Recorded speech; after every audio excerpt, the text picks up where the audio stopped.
Hello বন্ধুরা, আমার ঘরের গল্পে তোমাদের সবাইকে স্বাগত। সকালেই সবাই দেখেছো যে আমরা মামাকে একা একা স্কুলে পাঠিয়ে দিয়েছি। সত্যি কথা বলতে ও একা একা স্কুলে পাঠানোর পরে বাড়ি যেন পুরো খালি খালি লাগছিল, আর খুব টেনশন হচ্ছিল। কখনো এতটা দূরে একা ওকে স্কুলে ছাড়া হয়নি তো, তাই জন্য আমরা পৌঁছে গেলাম ওর স্কুলে ওকে সারপ্রাইজ দিতে। ও জানতো না যে আমরা ওকে আনতে স্কুলে যাব, ও জানতো যে ও ভ্যানেই চলে আসবে। তারপরে আমরা যখন গেলাম, স্কুলটা মেইন গেট থেকে পুরোপুরি পাহাড়ে উঠে যেতে হয়। স্কুলটার ভিউটা ছিল খুব সুন্দর। সত্যি কথা বলতে আমি এরকম টাইপের স্কুল বা এরকম ভিউর স্কুল কখনো দেখিনি। স্কুলটা পুরোপুরি পাহাড়ের ওপরে, পাহাড়ের দুটো বিল্ডিং, একটা লোয়ার বিল্ডিং, একটা আপার বিল্ডিং। যখন আমি আপার বিল্ডিংয়ে গেছিলাম আমি তো পুরো অবাক হয়ে গেছিলাম।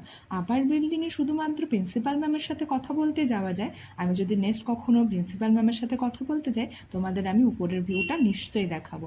এবার আমি চলে যাচ্ছি মামামির স্কুলের মানে লোয়ার বিল্ডিংয়ের কাছে।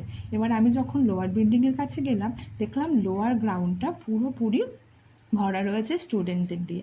আমার মনে হলো ওটা ইন্ডিপেন্ডেন্স ডের জন্য ওরা কোনো প্রোগ্রাম করার জন্য ওরা ওখানে প্র্যাকটিস করছিল। তাই আমি ওয়েট করলাম ওখানে ফাঁকা হওয়ার জন্য। ফাঁকা হয়ে যাওয়ার পরে আমরা অফিস রুমে গিয়ে আমাদের যা যা দরকার ছিল বা আমাদের কোয়ারিজ ছিল সেগুলো আমরা করে নিলাম। তারপরে ছুটি হয়ে গেল। ছুটির সময় তো ও ভাবতেও পারেনি যে আমরা চলে গেছি, ও তো পুরো অবাক হয়ে গেছে।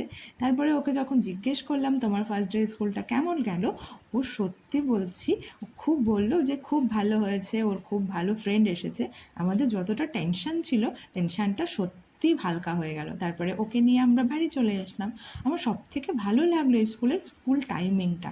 ছুটি হওয়ার সাথে সাথে সবাই পুরো দারুণ সময়ে বেরিয়ে যায়। তবে যাই হোক, স্কুলের এক্সপিরিয়েন্সটা ভালো ছিল। বাই।